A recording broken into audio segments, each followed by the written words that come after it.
Hey, what's up, everybody? It's your boys from For Those With Good Taste. I'm Matt. He's Lenny. Thanks for joining us today. Today we're going to be covering this past weekend's UFC 252 DC versus Stipe. What'd you think, Lenny? This is a hard weekend to come off of for me.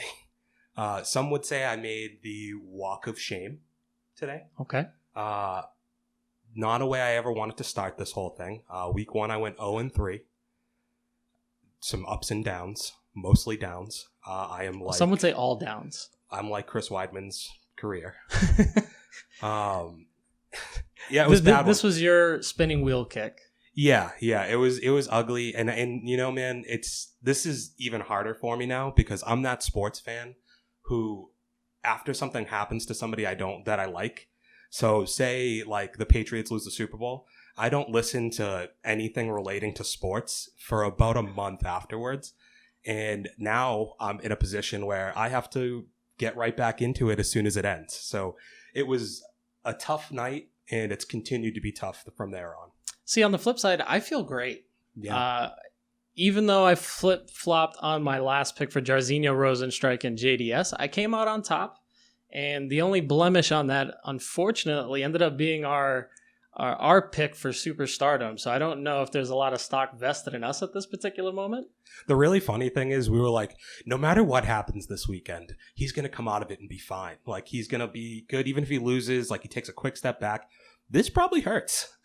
I would say this was everyone's worst case scenario. I don't even think it was on the board. It wasn't in the realm of possibility for me. Yeah.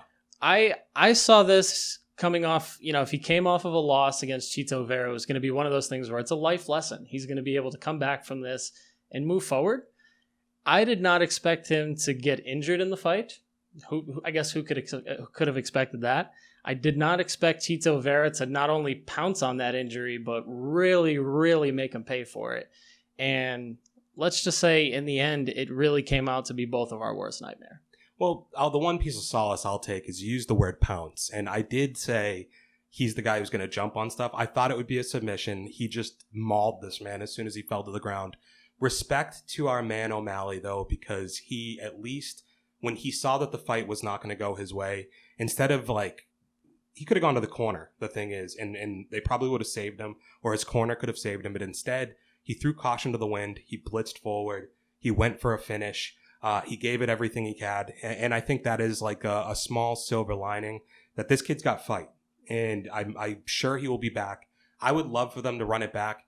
The one thing I'm interested to see right now is the medical report said no fractures. So his actual structural integrity of his foot is fine.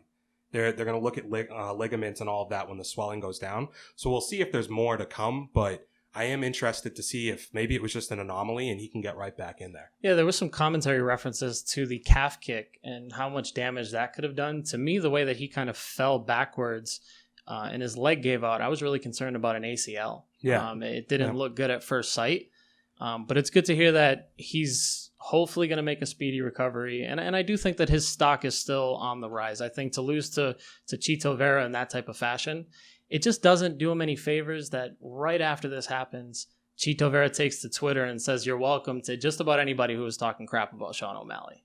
Sometimes, I think Chito might come out of here looking like the heel. You have a real chance to look like the hero. The difference right now is I don't think Sean O'Malley was at the point where the MMA fan base hates him. It wasn't like that Conor thing where Conor rattled off a few more wins and the fan base flipped on him. It was more so fellow fighters. Yeah, and I think fellow fighters, a lot of them just don't like somebody who's shining above them, and they want to see that person get shut up.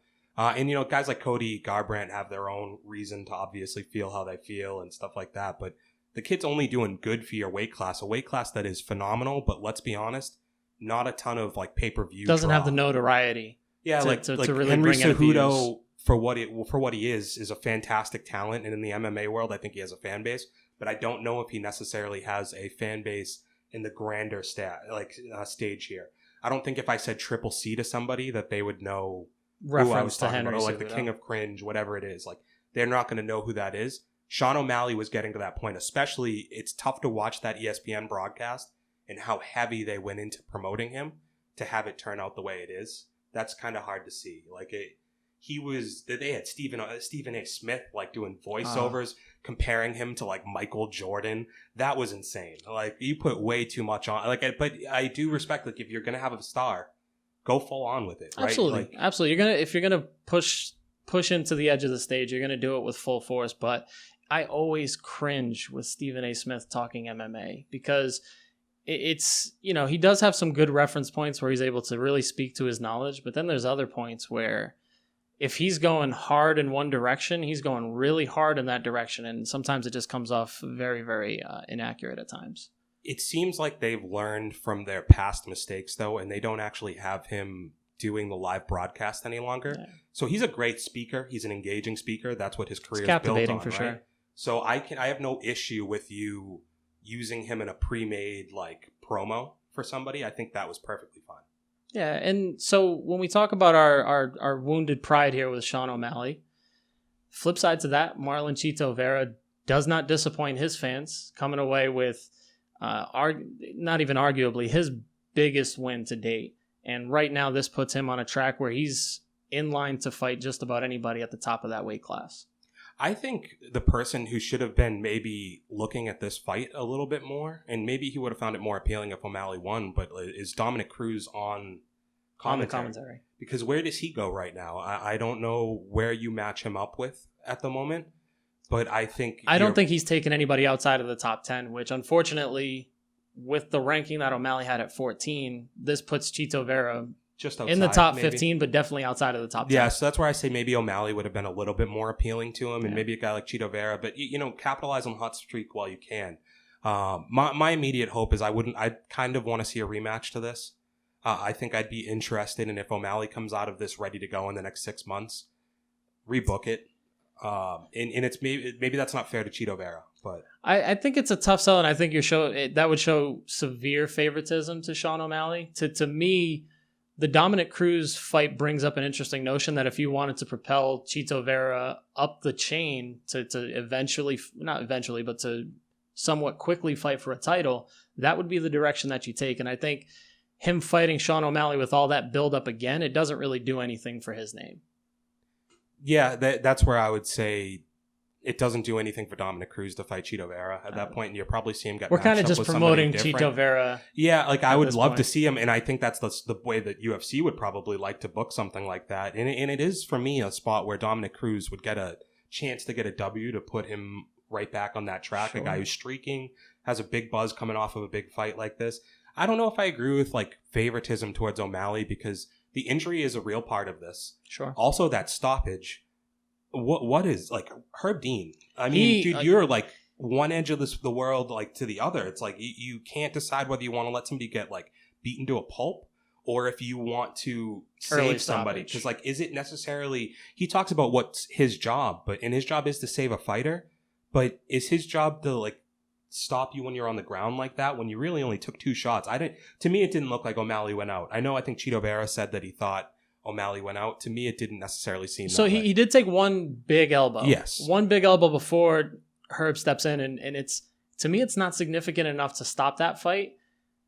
I'm wondering if Herb maybe thought the same thing I did, thinking the way that he fell back, the way that his leg gives out, maybe he's got more significant damage, and I don't know if that plays a factor into the ref's mind, but you see him take a big elbow. He is responsive to those next couple shots that he takes, and then Herb is right in there, and in un-Herb-like fashion, as of late, he's been extremely inconsistent, but this is not the side of him that we're used to seeing. Yeah, listen, it's a 23-year-old kid who has a lot of future in front of him, and we're in a sport where losses don't necessarily horribly impact your career, so I'm not mad at saving him from taking undue injury there, but I do just find it interesting that there is precedent in MMA that in leg injuries, you get that round. Yeah. And it's up to your corner to decide. Like Jamie Varner, I'm pretty sure danced around a whole octagon in a bloodbath with like Abel Trujillo or somebody like that, swinging at each other. And I think he ended up maybe even winning the fight on one leg. Michael Chandler, who we talked about last week, had a similar thing with Brett Primus. Henry Cejudo. Yeah. Henry Cejudo is probably the biggest one because he's fighting the GOAT at that particular time in Mighty Mouse Johnson. He gets that calf kick. Mm-hmm. He's not able on that foot for the first round that he's fighting in that fight.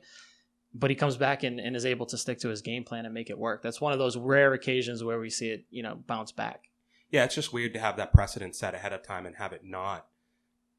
I just, like I said, I don't understand Herb Dean right now. He's the best in the business, but he just is not consistent to me in the moment. And this goes back to a conversation we had recently about there being no uniform process of critiquing a ref or a judge in their performance, at least not to like the mainstream knowledge, at least to any of us, right? Like, I'm sure there's some type of review, but how can we not put his past few weeks of performance on some type of a like film reel and say, you're over here on this one, then you're stopping this one, and then you're like protecting a guy from a leg injury but stopping it on head strikes. Like, it's just, it doesn't make sense. And we never really get the insight to referees coming out. They don't have their own press conferences. They're not out there explaining what they see. And in some cases, when they make it a really bad decision, you'll get them kind of explain themselves. But we don't get that luxury. And I think that, I mean, we're going to talk about this in a little bit, but if we go into the fight with Rosenstrike and JDS, Darren Miragliotta, to me, kind of seemed like he was a little bit late on that stoppage. Yeah, you give the vet the time to fight through it, I think. More interesting on the same card, a guy who did give himself a critique after the fact is Mark Goddard. And respect to him because, DC says something about the eye poke. And he tells him in the cage and on camera, like, that was a punch. And he comes back and tells DC after the fight, I got that one wrong. And not only that, hops online and, again, reaffirms the fact that he realizes he got that wrong. And that's a stark difference from what we had gotten a week previous with Herb Dean, right? Who kind of copped out and pointed fingers in other directions. Props to Mark Goddard for hopping on there and sharing, like, his actual opinion as to what he saw there and that he got it wrong. He did get that wrong. But real quick, because I'm not going to let you get away from Rosenstrike and GDS. And for those of you guys who aren't aware, we went on our buddy Hey Archer's podcast last week, Hey Archer Live on Thursdays. Check it out, 8 o'clock most Thursdays. He's on every Thursday, but most Thursdays at 8. But Matt is an old flip-flopper. And I think we knew that coming off of episode 1. Yeah. I think we knew that. He hops onto there and is like, you know what? Everything I said, I just disagree with it. I'm gonna hedge my bets and I'm gonna go to the other direction. And to be honest, guys, I wanted to do the same. I picked JDS. I stuck with it all the way through. And I'd say this, man. And we'll move on to the DC fight because I think it kind of segues off of this. I feel like I was kind of right with how it was going, and I think JDS looked great for about a round and a half. But I think the thing that came up at the end of this fight, and we saw it again in the main event, and I'll try and put in here these exact examples that I noticed, but the size of the cage became a real issue, I think, in 2 different instances. When JDS gets knocked down, there's a point right before it where I swear he looks down because he steps back and isn't expecting to be that close to the cage. And it really, I think, throws him off because then he can't circle the way he wants to and he ends up getting punished. In the DC fight, almost identical, I swear it happens in the second round. When DC is trying to get off of the cage, all of a sudden the cage is there. Like he's backing up, trying to circle out, and he's just on the cage. And he can't get away from Stipe and is able to chase him down with those like right hooks. Like 12 of them.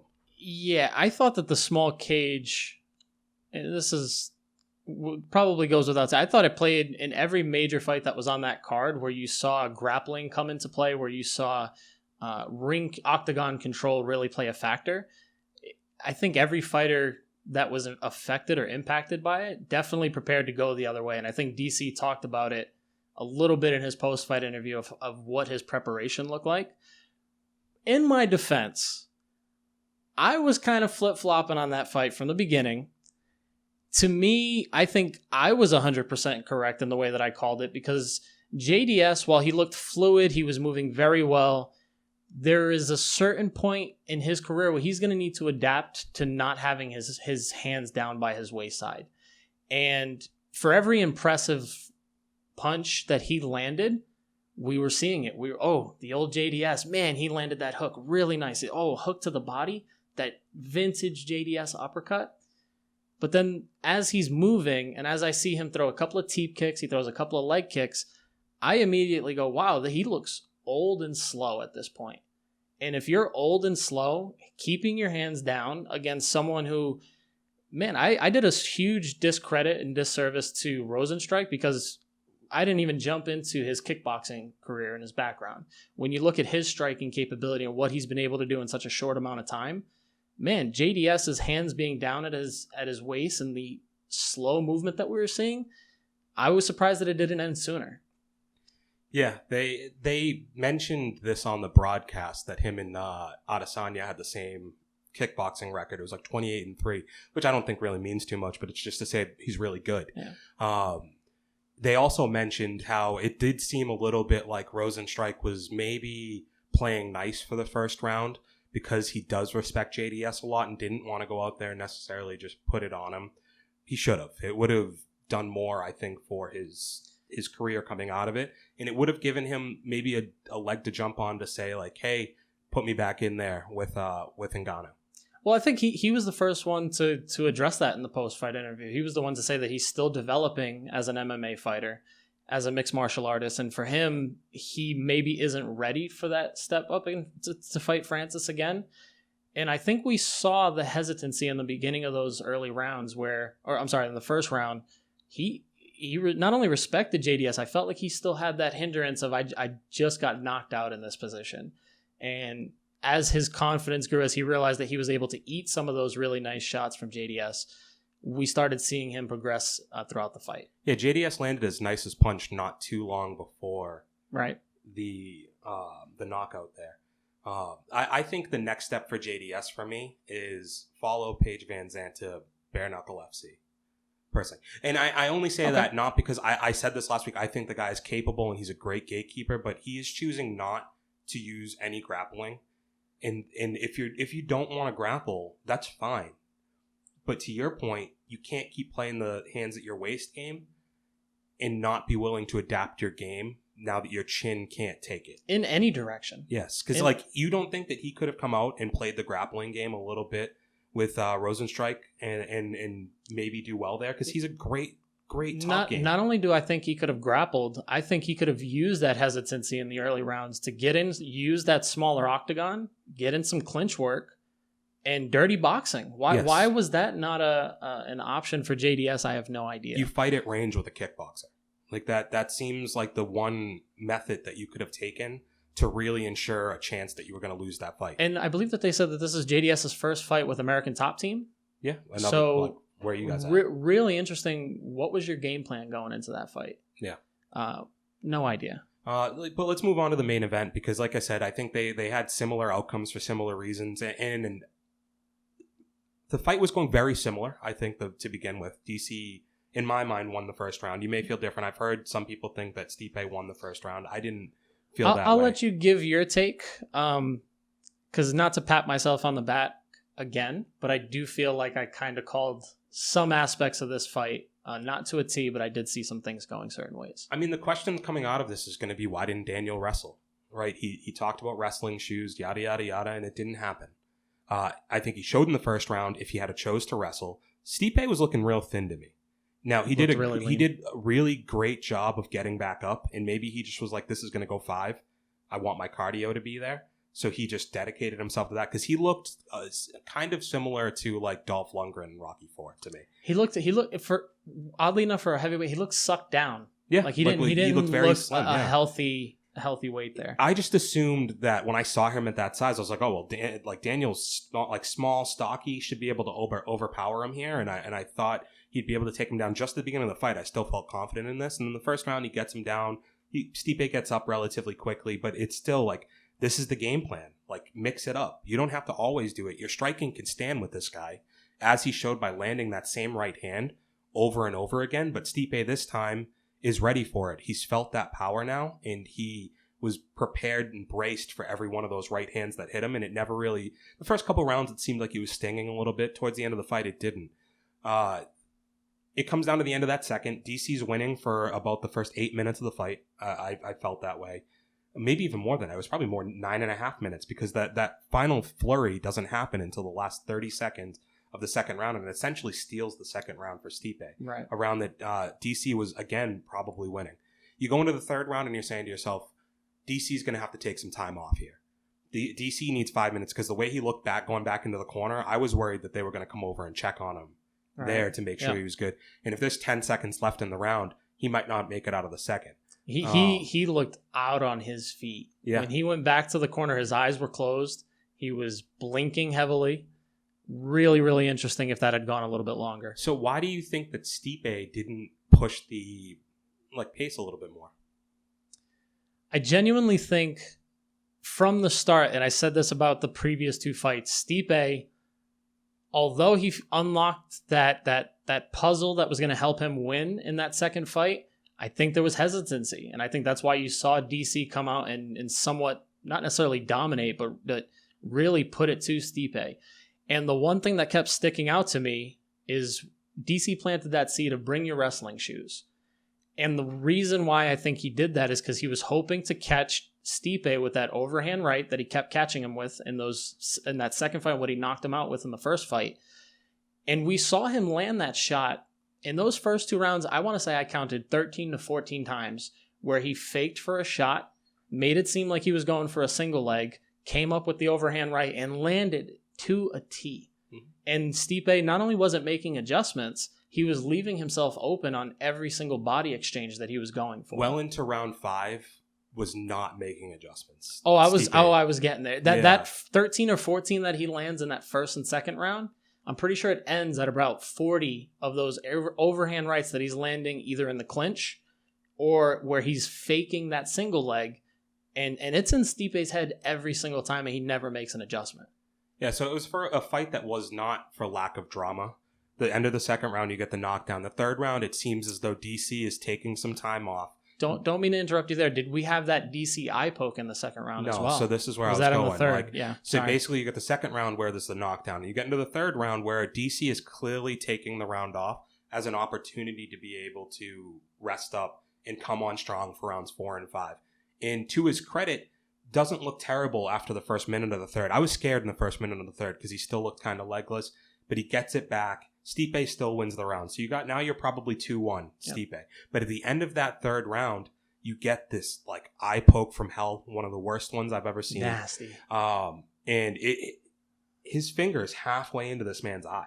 Oh, it's gone. It's disgusting to see. And you see DC walk back to the corner and you see his eyes. His eye is the wrong fucking direction. Yeah. It's disgusting. It is the scariest thing to think. And he tells his corner, I can't see. The crazy thing after that, Matt, he wins the 4th round. Not only wins the 4th round, but it's almost a non-factor that he can't see out of that eye. But this is where the right hand's so amazing that Stipe can't adjust for it because DC just does the same thing. He starts wailing that right hand, trying to find the target, and he starts landing. Can I tell you that I think that the turning factor, and we didn't mention it, DC poked Stipe in the very first round. Yeah. Stipe, after getting poked, again, I don't know if that flips a switch for him. You start seeing the body work do a lot more damage. He seemed a little mad. He seems like a guy who gets angry. He seemed pissed. He wasn't okay with it, and it's always funny when you see a fighter like, no, man, come on, I'm good. To hear Stipe just get pissed and then go in and immediately start doing damage, to me, that was a wake up call for him. And I saw certain things turning, and as much as DC is winning that second round, I see Stipe landing significant shots. I see him landing that very nice shuffle left uppercut to the body that he kept landing very well. And to me, that starts signaling the end, that when we get to the part where the eye poke played so much of a factor on Stipe's end, which was crazy. Because his game plan, he started going really heavy, trying to work on that eye that DC couldn't see out of, and DC's rolling with every single punch. Yeah, his head movement was still there, or his trunk movement, rather, was still there. We're going to refer to his trunk again. Yeah. Okay, all right. We're going there Just again. Making sure we're doing it. His trunk was just flopping all over the place, getting out of the way.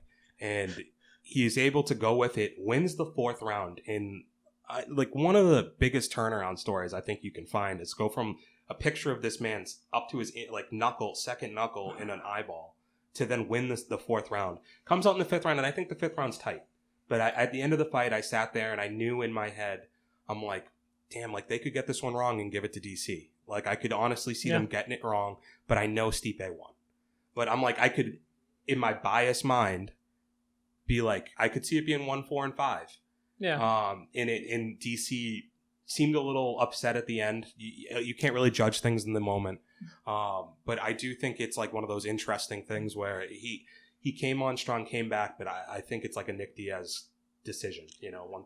Do you think DC took that third round off? I think he had to. And one thing I didn't mention, and it started in the third round, I think, and it carried on for the rest of the fights. And one thing that really surprised me was the double underhooks from Stipe. His ability, it almost seemed like Daniel didn't know. I don't think he saw that coming. So he said it in his interview that he was only single hooking him in the first and second, or on the second fight mainly, and that they had planned for that to be the game plan. And as soon as he went double underhooks, he wasn't prepared for it. And not only was he not prepared for it, that you could see that he wasn't able to make an adjustment. Yeah, he's such a good wrestler that he gets out of it. Yeah. But every time he's in the position, it takes him a minute and a half of Stipe just controlling him on the cage. And I think Stipe's resting. I think Stipe's getting tired. And Daniel, I think in the third round, was just more willing to let the fight go where Stipe wanted it to go, because he's not taking damage at that point and his head's getting better. I think once the eye poke happens, who knows? At that point, I think it wouldn't have shocked me if DC was so out of the rest of that fight that he's just survival mode. I think from the second round on, he's pretty much survival mode. Yeah. And it says a lot about fighters that they can just snap into these modes when they're not there. So flip that on its head. I had made a mention of DC possibly getting to a point where he might have been broken. I don't stand by that necessarily towards the end of the fight, but I did see some looks of DC where he wasn't able to make adjustments to the game plan that Stipe was putting on him. And as Stipe is getting more effective with his striking and he's utilizing that grappling game more effectively, I felt like that DC was losing it a little bit. And I felt that eye poke, the subsequent knockdown that came after it, that wakes him up. And that's when we started seeing a different side of DC. And I think that fourth and fifth round was him pushing to the point where he kind of felt like he had a statement to make. I think he knew that this was the last 10 minutes of his MMA career. And that's where you saw a guy just push forward the whole time. For the last two rounds, he pretty much pushes forward the entire time, at least trying to knock this dude out. And he's landing. The problem is the punches just stopped having the pop on them. But, I can't say you bring up any of his past things and then say, he had his cornea torn. So man. It's for him to be out gruesome. of it for 8 minutes of this 25-minute fight, it's not crazy to me to be like, dude, he was just he wins right after he gets eye pokes. He wins the round. It's so he clearly when you say maybe the eye poke locked it in a little bit in the first round, maybe DC gets angry and is just fuck it in the fourth round. Yeah, that's my point. And I think, man, I've said it here, I'm not a huge DC fan. You don't want to see anybody get poked like that. And then to see what happened afterwards, it made me feel like I didn't get the fight that I wanted. It was a great fight. I was still satisfied. We got it 100%. Great fight. To me, it doesn't answer the question. For me with Stipe, maybe he should have done a little bit more. And then that's just me being greedy, I guess. I wanted a little bit more from him.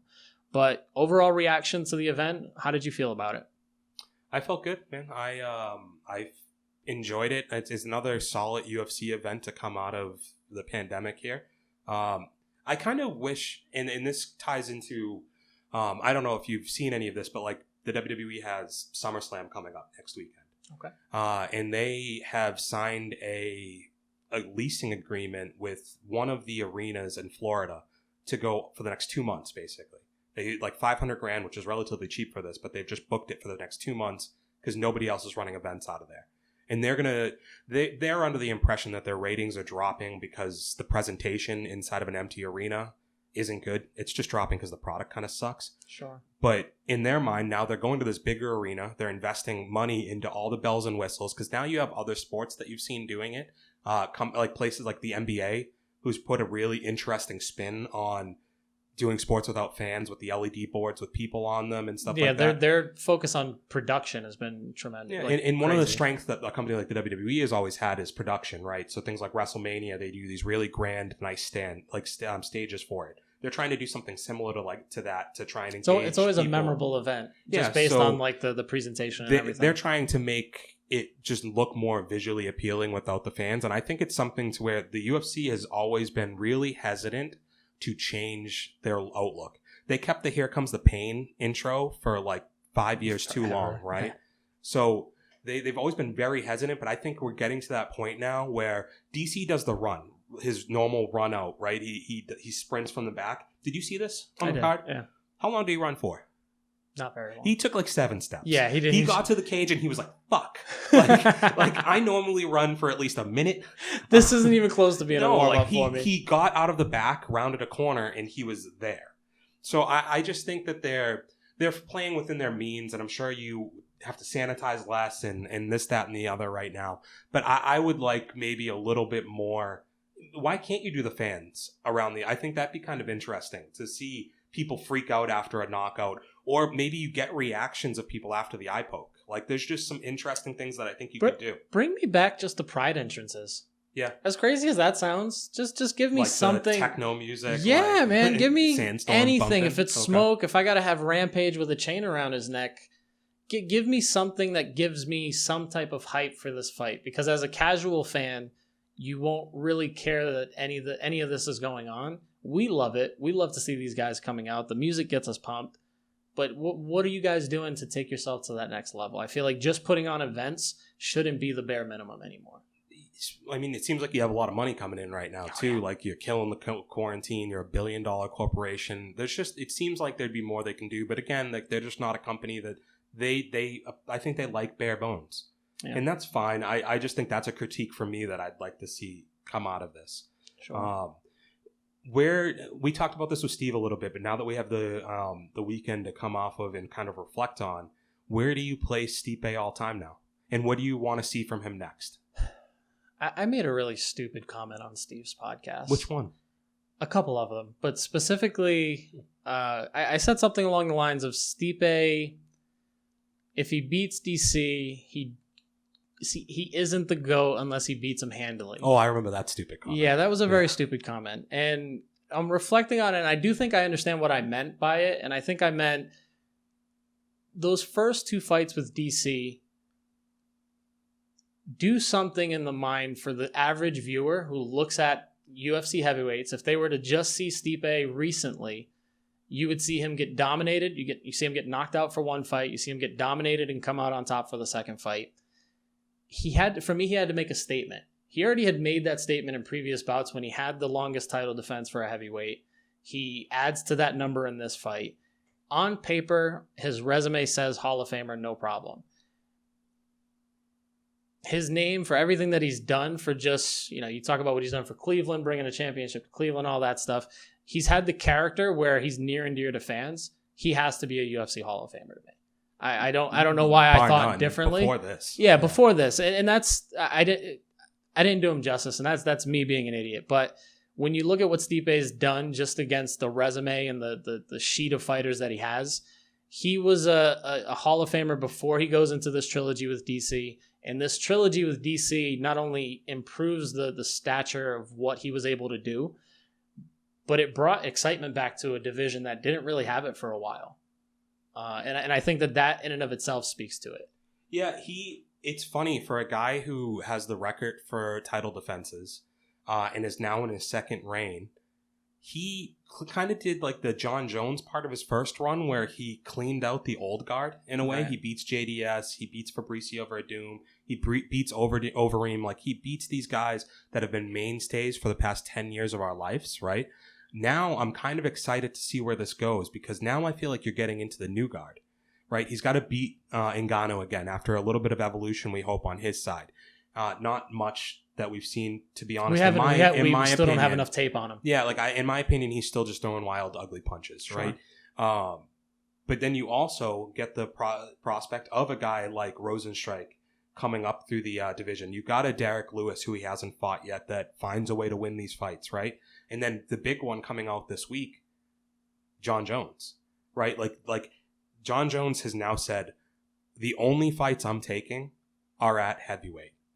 Which that's crazy because I was still on the fence personally. I didn't know if I ever really believed that Jon wanted to move. I think he likes dominating light heavyweight, and I think he likes just being able to put in his normal camp, go in there, put on a fight, win most of them without having to put out a ton of effort. But I'm excited to see a guy who now seems like he's re-motivated and re-engaged. And Jon Jones' move has also made another move off of this. I don't know if you've seen the other one that came. He vacated the light heavyweight title. Which drew somebody else out of retirement. I don't know if you saw this. Who? Rumble has put himself back. Way. Rumble put himself back in the testing pool. Now, I don't know if that's Rumble is saying, I'm going to make a run at heavyweight, or if it's I can step in at light heavyweight right now because we've got they actually just booked they just booked they're going to be the light heavyweight title fight. So essentially with Dominic Reyes and Jan Blachowicz. Yeah. If I'm Rumble, I'm like, hey, so I can probably knock both those two I was out. going to jump in just as you were saying that. So the Dominic Reyes fight gets signed. We have an event with Alex Smith coming up. I feel like they're still going to try and push him up the ladder. Anthony Smith. What did I say? Alex Smith. He's Sorry. the one. Anthony Smith. Alex Anthony Smith. the Lionheart Smith. Alex Smith recovering from a leg injury. Shout out to Alex Smith. He doesn't look like he should ever play football again. No, he was wearing what looked like a fake leg, but I understand it's just a sleeve. Dude, he tried to put a juke move on his 8-year-old son, and I'm fat and slow, and I could have taken this man down. That kid looked like Sam Donald. Yeah. It was scary, dude. Unbelievable. It's like in Dominic and Sue, stomping on your neck was coming. That's not what I want to deal with. But back to the Rumble Johnson conversation. To me, Rumble's not cutting weight. There's no way. For him, the only reason he fought at light heavyweight, that I think all the fights were there. He had Alexander Gustafsson, he had DC, and Gus. Jones was always his target.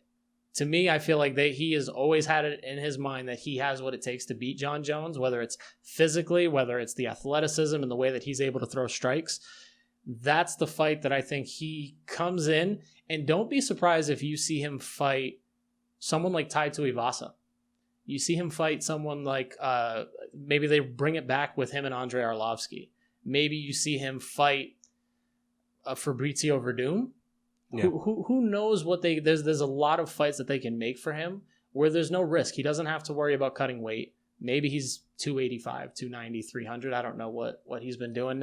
But if he's training and he's at top level Rumble, he's going to come in at 230, 240, and he's going to do some work in that division. And I think that lines up a fantastic fight with Jon Jones. Yeah, I think actually what I'd like to see them do right off the bat here, in the moment, kind of booking this, Anthony Johnson should come back and fight Gustafsson. I think you rematch them at heavyweight. You've got Gus coming off a loss, but he came off a loss to a grappler that's always been kind of his kryptonite. Yeah. It gives him a chance to walk in there and get a loss back off of a big name guy and kind of relaunch his heavyweight campaign.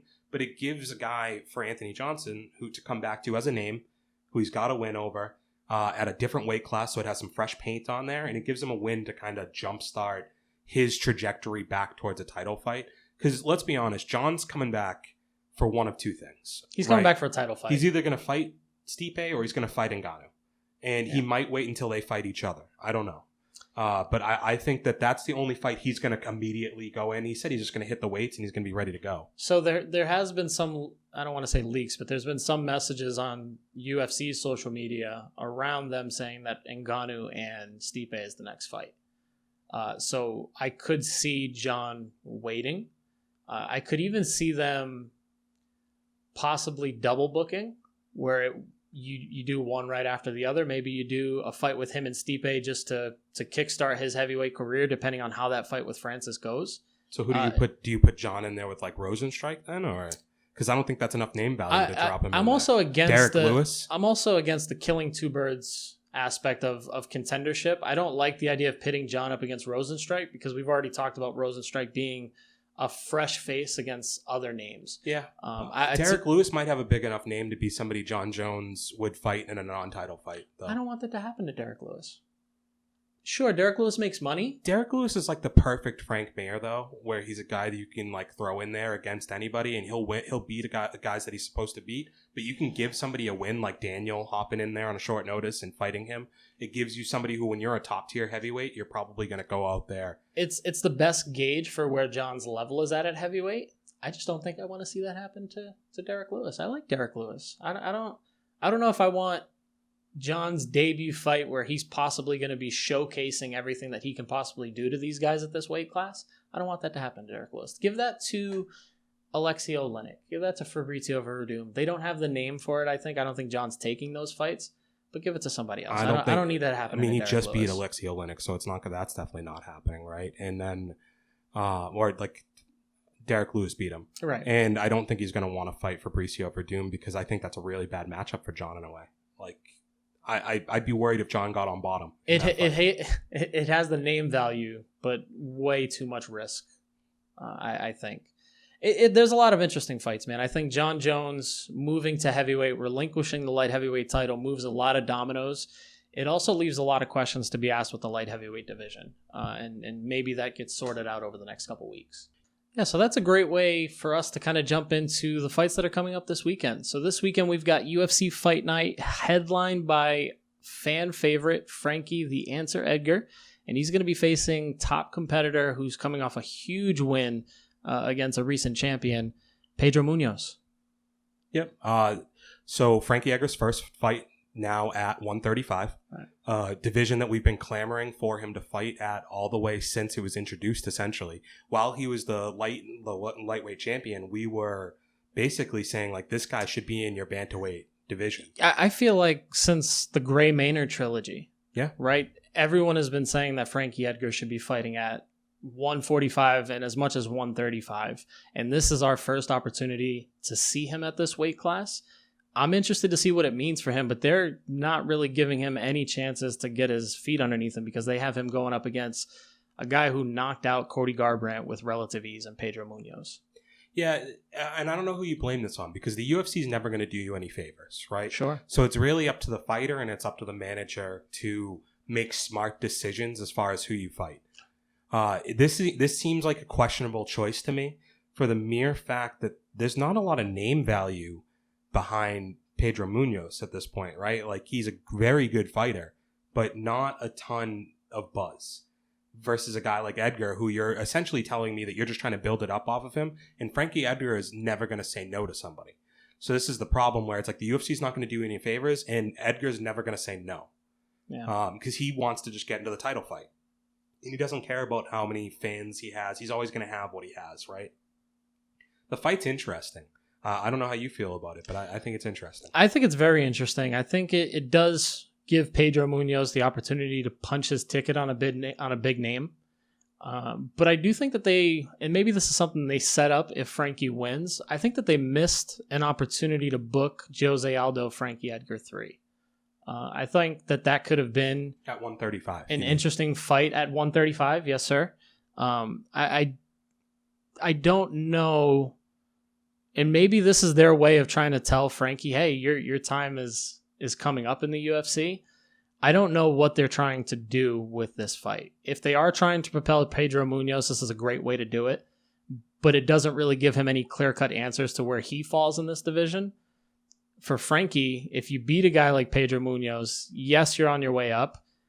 My question would be, is after you beat Pedro Munhoz and then they put you up against a guy like Jose Aldo, is that not a step back for you? And to your point, I just feel like they're always going to put Frankie in a position where it benefits the UFC. They're getting eyes on him, but it's not doing anything for his career. So for me, it's definitely stylistically a match that I want to see. But when we look at credibility and what it does for Frankie's legacy, it's tough to take this one. To me, it looks like they've been trying to get Frankie Edgar the fuck out of here for like 4 years now. For a while. Let's look at like his last 5 fights, right? Yair Rodriguez. He tools on the guy, but like this is a guy who they were basically trying to use Frankie Edgar again as a springboard. He fights Brian Ortega next, another guy who you're essentially. They were both on the way up, so I get why it was booked, but you are, again, using his name value. And the guy's gotten 1 million title shots, so like, no sour milk for Frankie Edgar here. But he fights Cub Swanson next, which is more the matchups that I want to see you give Frankie Edgar. Guy with some name value behind him, entertaining fight. He's going to go out and get the W. He then fights Max Holloway in a title fight. Good fight. If anything, Holloway shows him a little bit too much respect and doesn't get him out of there. Then they put him in against Chan Sung-jun.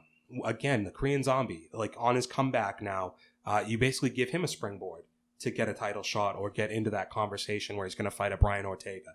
And you use Frankie Edgar. Here we are again, and Pedro Munhoz has had 3 opportunities at guys with name value so far, and he's lost 2 of those 3. Yeah. He's had John Dodson, he's had Cody Garbrandt, and he had Aljamain Sterling. Which was his most recent fight that he lost. Yes, and to be honest, the one that he won was Cody Garbrandt, and if we go back to that fight, that just came down to the fact that, like, Cody Garbrandt should have won that fight. He just locked back into the, like, I'm going to sling it in the pocket when he was beating this guy pretty easily. You're saying that Cody Garbrandt lost to Cody Garbrandt? Again, yeah. 5th time. It's the narrative with him, 0-5 unfortunately. to Cody Garbrandt is Cody Garbrandt. I've always been, like, trying to support him, and it's tough because you see the skills that kid has, especially specifically with boxing. Maybe that's why he's near and dear to my heart. But man, when you talk about a guy who just can't seem to get it right or get out of his own head, this is tough for him. But so when we look at Pedro Munhoz, I agree. I think this is an opportunity for the UFC to once again maybe tell Frankie Edgar. But then again, who's to say that it's not Frankie that's like, hey, I want that young guy? Well, I mean, this feels like that Yair Rodriguez fight all over again, right? Where it could be just another opportunity where he comes out here, takes a guy down for 5 rounds straight, chomping at and the just bit, beats him up. Yeah, like, to take him down. And I think maybe Frankie, because we know that he's working with some great coaches. We know that when it comes to game planning, Frankie's probably the most disciplined fighter when it comes to sticking to a game plan. Maybe this is him seeing someone that he can beat and saying, this is the way that I make my way to the title shot. I hope that's what he's thinking, because when you look at his career right now, he's on 2 straight losses and he's lost 3 out of his last 5. Yeah. Where does he go if he loses here? Because he doesn't seem like the guy who's going to hang it up. So where does he go? Not only where does he go, but which division? So where does he go? Does he stay with the UFC? Does he end up like Paige Van Zandt at Bare Knuckle FC? That's, again, not something I want to see for Frankie Edgar. But he's lost to big names. He hasn't really lost to anyone that he maybe shouldn't have lost to. I guess that's an argument that you can make. And there is the argument to say that if he's losing to the who's who of fighters, maybe he just stays that gatekeeper, and he's that person that if you're fighting Frankie Edgar, you know that you're headlining an event, you know that you're going to be shot up to stardom if you can come away with a big win. We've seen it with Brian Ortega. We've seen it, supposed to happen with Yair Rodriguez, and Yair's never really been the same since then. This just has a lot more questions at the end of it than answers. Yeah, I wonder if Frankie Edgar is okay with being a gatekeeper. What I see more likely in his mind would be he's the type of guy, even if he loses this fight, if he sticks around and he just gets wins, if he's fighting guys and getting himself wins, if they're ever in a position where somebody can't fight for a title, Frankie Edgar's only one phone call away from another title fight, right? He's a lot like Uriah Faber in that regard, where it's just like infinite title fights, right? Like you're going to have them forever. And he's earned that. So I don't have any gripe with that. But I could see him sticking around for that, because other than that, why would we want to see him stick around? And I don't want to push somebody into retirement, but he's 36 probably, 37. He's getting up around there. He's fighting in a division where your physical intangibles mean just as much, if not more, than any other weight class, because your speed, your high twitch, like all of that stuff, it all matters. Reaction time has to be a lot quicker. Yeah, so I could see him, if he comes out here and gets smoked and he just feels like the speed's not there at 135 that he has at 45 or 55 over his opponents, he could go back up to 45, I see. The issue at 45 is, like, I just can't, he physically cannot keep up with the guys at the top of that division to me. Yeah. His chin's not the way it used to be. He was always a guy who got hit, but he was able to get rocked and come back through it. That's not going to happen anymore. And physically in stature, he's well smaller than these other guys. You're going to get knocked out by Chansung Jung again. You'd get knocked out by Volkanovski, right? If you fought Brian Ortega again, I feel like you'd either get rocked and tapped out, or you just get knocked out. So most of the top 5, you're not competitive there. But then you look at 135, and it's like, is he crazy competitive there? I think what would have been perfect for him is if Henry Cejudo had stuck around. Because it seems like the kind of guy that if Edgar could have got 1 or 2 wins, Cejudo would have been like, let's get him in here. Like, I want to fight another guy with name value. You know? Yeah, it seems like he just missed the boat on that one. Yeah. And that's unfortunate. So if you had to go down the list of Frankie Edgar fights, I'm going to throw a question out there for you. Favorite Frankie Edgar fight? It's probably one of the Gray Maynard ones. I would have to say probably the second one, the draw. The one that goes back and forth for 5 rounds. Yeah, like that one's just wild. The first round's really nuts. I think both of those fights are great. He's been in so many good ones. I'm man. going down the line. He's great, man. Even the Aldo fights were very competitive. Both Aldo fights, really good. And not only BJ Penn. Man, like there's fights that you don't even think of, and some of them may think of, some may think of the Benson Henderson duel fights as boring or not eventful. No, they're good. But man, it's not very often you see a guy get rocked with an up kick from the ground, and that's some of the things that I think about when I think Frankie Edgar. For me, I'll never forget the feeling I had when he beat Gray Maynard in that third fight. Because he got rocked again. Couple times. He got rocked several times in that fight. Not only did he not give up, he comes back, starts working Gray Maynard, lands a nasty uppercut up against the cage, and that's all she wrote. For me, that's, oh man, we've had some good Frankie Edgar memories. And for you guys out there, please share with us, comment below. We'd love to hear what Frankie Edgar memories. What is your favorite fight? And it'll be interesting to see where he goes from here. Yeah. So what do we have coming up? So after the Edgar versus Munhoz fight, we've got really quick. I'm sorry, and I handed this off to you and then forgot. We didn't say who we thought was going to win. Are we writing another legend off similar to JDS, or are we going to say that he staves it off for a little bit longer and comes up with a W here? For me, we haven't seen the end of Frankie Edgar, and I've always pictured Frankie Edgar's retirement being something that doesn't have to happen after a fight. As unfortunate as it sounds, I see it being one of those retirements where, maybe he just doesn't get booked for a fight for a while, and then before we know it, Frankie's just like, listen, they're not going to pay me. I think I'm done. And I think that's unfortunately how this story runs out. I think Pedro Munhoz comes away with this win if Frankie's not able to dominate the grappling game. I think Pedro could possibly knock him out, TKO, in my opinion, and it might not even go the full 3 rounds or the full 5 rounds. I think that this can go easily in the 3rd round with him getting knocked out. So I'm going to take Pedro Munhoz, but Frankie Edgar's not done after this. I think the thing we're going to find over weeks and weeks of me doing this is, though I know this game pretty well, I pick with my heart way too often. And I'm going to roll with Frankie Edgar again here. I'm going to say that he controls him for the full 5, maybe loses a round or 2 at the beginning. But as long as he makes it through those first initial rounds, round 1, I'd say at least, maybe round 2, he's going to win through 5, in my mind. Not enough information on Munhoz to say otherwise for me at this point, and this could be that fight that tells us. But when I look at the types of fighters he's beat, he is beating guys to me that aren't like high fight IQ guys. Like he's Cody beat Garbrandt, a lot of head cases. Versus guys like Aljamain Sterling, John Dodson, who I consider to be relatively... first of all, high energy MMA fighters and intelligent MMA fighters, which Frankie Edgar is both of those things. So I'm going to go Frankie Edgar. Okay. But yeah, what do we got going on coming up? So after the fight night that we have Edgar versus Munhoz, the following week on August 29th, we have Anthony the Lionheart Smith versus Alexander Rakic. I'll eventually get that correct. Rakic. Okay. Yeah, I'm going to go with that. In a light heavyweight bout, Anthony Smith coming off of a very, very, very ugly loss. Very difficult loss. He might still be getting beat up by Glover Teixeira. I'm still imagining that there's still a search party for those teeth that he's missing. Yeah. If you found him, there's a $5,000 reward. And I just don't, and Anthony Smith's not paying it. I don't know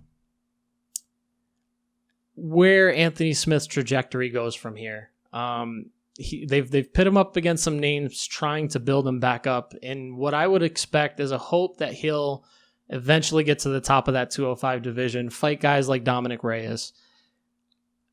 I think we get disappointed. I think it'll be interesting to see if he can come out, if he's well trained, if he's feeling disciplined, if he's focused on the fight. I think Anthony Smith wins. But it's going to be rough. We have next week to give our full breakdown, because I don't think either one of us, with our man Rakic, are able to. No, not a full fight breakdown, but give you a good one here. So we got something to look forward to. I don't know what I think about the wear and tear on Anthony Smith, and that's some things I'll have to think about over the next week. But that's going to be our last card for about a month before we get back into these big events with Adesanya Costa. So we'll come back with that breakdown next week for that. But don't think there's much else on that card. But we do have some exciting news coming down the pipe. So we will be releasing an intro video for our new show, the X-Men Exploration. We'll be launching that later this week, so please look forward to that. Give you some background story. We're going to be jumping deep into a show that we both know and love and taking some new perspectives on it along the way. Yeah, it's going to be a blast from the past. Hopefully it impacted a lot of your childhoods the way that me and Matt remember it impacting us. And we're hoping that you want to share in another journey through the 5 seasons that are the X-Men animated series with us. So thank you guys for joining us today. As always, I'm Matt. He's Lenny. This is For Those With Good Taste. We'll catch you guys soon. Look for that video drop later this week. Yeah, this was really great. Matt will come up with 2 more women that he'd like you guys to objectify and rate in the upcoming weeks. And maybe I'll actually create a poll for people to actually vote on this time. And objectify women. A lot to look forward to over the next couple days. Take it easy, guys. We'll see you guys soon. We're out. Peace.